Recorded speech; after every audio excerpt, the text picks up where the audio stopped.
Good morning, students.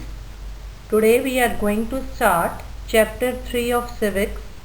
Why do we need a parliament? Students, all of us know that India is the biggest democracy in the world. And it is said that democracy is the government of the people, for the people and by the people. That means people participate in the functioning of government. They participate in decision making. This people's participation is the key element of democracy. Now, how do people participate? In this chapter, we will see how Parliament enables the citizens of India to participate in decision making and controlling the government. Now, why should people decide? Why should be there participation of people in the functioning of government? Students, you know that India got freedom on 15th August 1947. Before that, we were under British rule. Britishers ruled over us for about 200 years. And under the colonial rule, we lived in fear of British government. We couldn't criticize the laws made by government. If we did, we were severely punished. We couldn't express our opinions. So, people from various backgrounds participated in the freedom struggle, and finally we were able to throw the Britishers out of our country.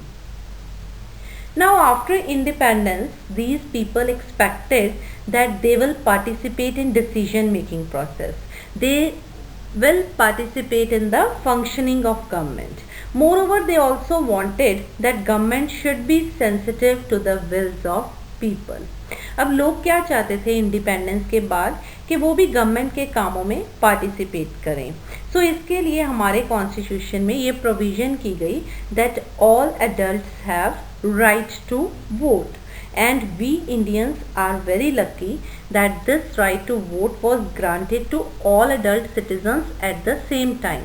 कुछ countries में ये right to vote पहले property owners को मिला, बाद में एक काफ़ी लंबे स्ट्रगल के बाद जो है बाकी लोगों को ये राइट मिला. इन सम countries women were not given the right to vote.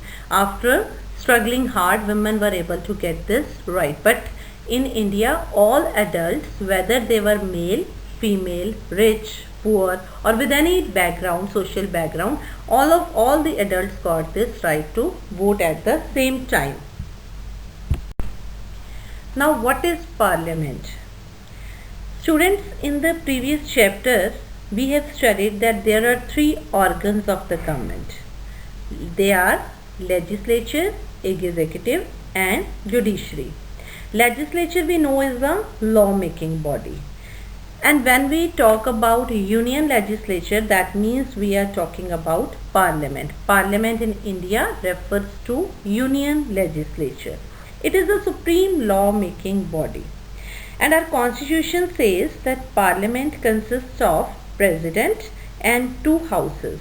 That is, these two houses are Lok Sabha or lower house and Rajya Sabha or upper house.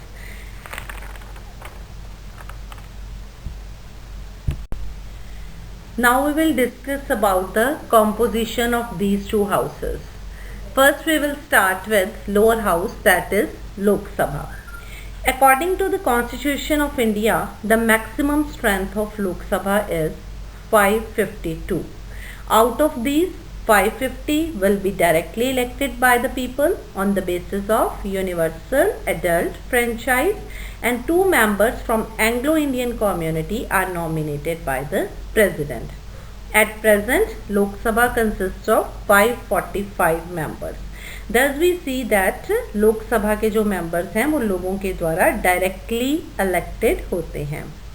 Now we'll talk about Rajya Sabha. Rajya Sabha, we know that it is the upper house of the parliament.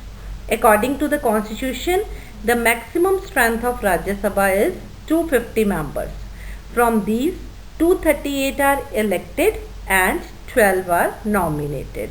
They are nominated by the president from the fields of literature, science, art, social service.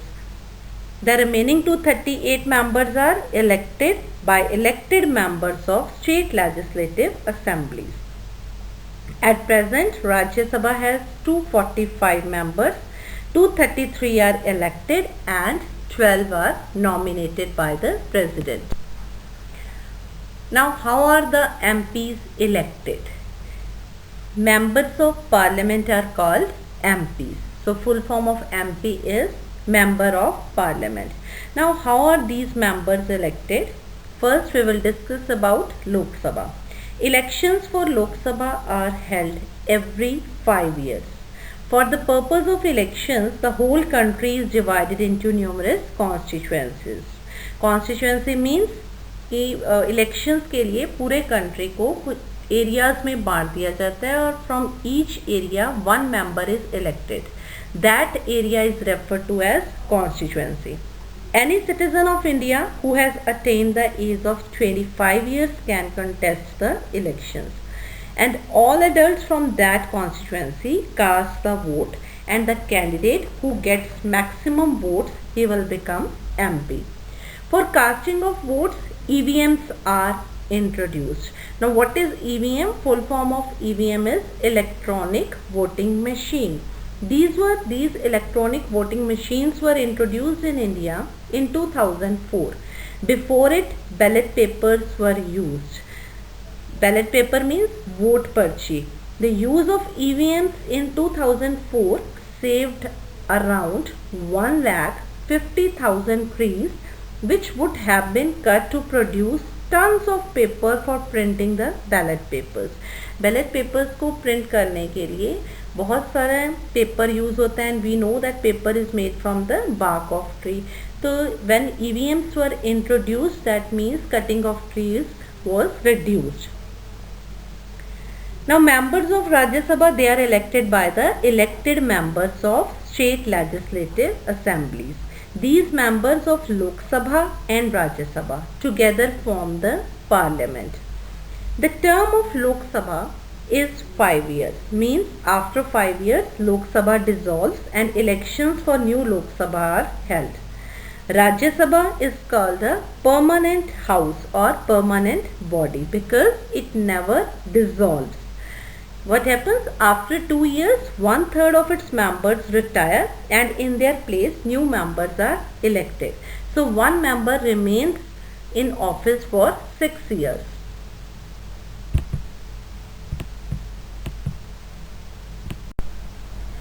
Now, people sitting in the parliament are our representatives. We have elected them and they are sitting there. The basic idea in democracy is that the individual or citizen is the most important person, and that the government as well as other public institutions need to have the trust of these citizens. कि democracy में सबसे important कौन है? लोग हैं, और government ने क्या करना है? उन लोगों की भलाई के लिए काम करना है और उन लोगों का विश्वास जीतना है. So, people by casting their vote, they elect their representatives to the parliament, and through these representatives, people themselves exercise control over the government in an indirect way. इस तरह लोग अपने रिप्रेजेंटेटिव्स MPs को इलेक्ट करते हैं और उन MPs के द्वारा वो गवर्नमेंट के कामों में पार्टिसिपेट करते हैं. Now we will discuss about the role of parliament, means the functions performed by parliament. Now, the first function is law making. The main function of parliament is to make laws, as we have read earlier that it is the supreme law making body of the country. Now, in our constitution, 3 lists of subjects are given. These lists are union list, state list and concurrent list. Union list में जो subjects दिए गए हैं उन पर कानून union legislature means parliament कानून बनाएगी. स्टेट लिस्ट में जो सब्जेक्ट्स दिए हैं उन पर स्टेट लेजिस्लेचर, स्टेट्स की जो लेजिस्लेटिव असेंबलीज हैं वो कानून बनाती हैं. और कंकरेंट लिस्ट में जो सब्जेक्ट्स दिए हैं उन पर पार्लियामेंट और स्टेट लेजिस्लेचर्स दोनों को राइट होता है कि दोनों वो कानून बना सकते हैं. A bill becomes a law only when both houses of parliament have passed it and the president has given his assent. कोई भी कानून जब तक वो कानून नहीं बनता तब तक उसे बिल कहा जाता है, और वो बिल कानून तभी बनता है जब वो पार्लियामेंट के दोनों हाउसेस ने के द्वारा पास हो जाता है और उसको प्रेसिडेंट अपने उस पर सिग्नेचर कर देता है, then it becomes a law. Now an ordinary bill means the bill which is not related to money matters. Ordinary bill can be introduced in any house of the parliament, but money bills can be introduced only in Lok Sabha. Lok Sabha is free to accept or reject the recommendations made by Rajya Sabha in money matters. So this is the law making function of parliament. Next function is to select the national government. Now after Lok Sabha elections, a list is prepared showing how many MPs belong to each political party. जिस party को elections में सबसे ज़्यादा seats मिलती हैं वो party government form करती है. एक पार्टी को गवर्नमेंट बनाने के लिए टोटल सीट्स का एटलीस्ट हाफ सीट्स मिलनी चाहिए. As for example at present Lok Sabha has 545 members. तो गवर्नमेंट फॉर्म करने के लिए एक पार्टी को half of 545 means 272 plus 1 273 seats मिलनी ज़रूरी है, तभी वो गवर्नमेंट बना सकेगी. And in 2019 elections BJP party got 303 seats. Thus it formed the government because it attained the required majority. Sometimes what happens, no party gets the majority. Then a coalition government is formed, means two or more than two parties collectively form the government. Now the leader of this majority party becomes the prime minister. जो majority party का leader होता है वो prime minister बन जाता है. Then prime minister selects the ministers to work with him. They control charge of various departments like health department, finance department, foreign affairs department, etc. तो इस तरीके से नेशनल गवर्नमेंट, पूरे कंट्री की गवर्नमेंट फॉर्म होती है. Third function of parliament is to control, guide and inform the government. Now the parliament controls, guides and informs the government. During the session of parliament, MPs ask questions from ministers about their functioning and ministers have to answer them. The opposition parties play a very important role in the healthy functioning of democracy. Opposition parties are those parties which get less number of seats and they are unable to form the government. The members of these parties, they highlight the drawbacks in various policies and programs of the government and they mobilize public support in their favor.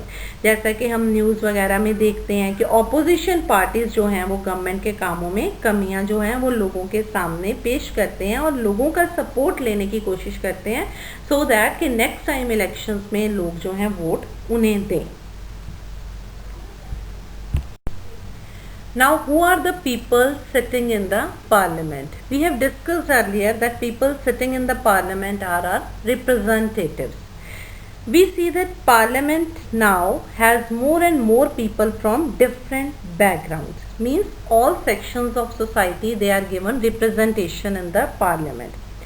For this, some seats are reserved in the parliament for scheduled castes, scheduled tribes and women, so that these people get adequate representation.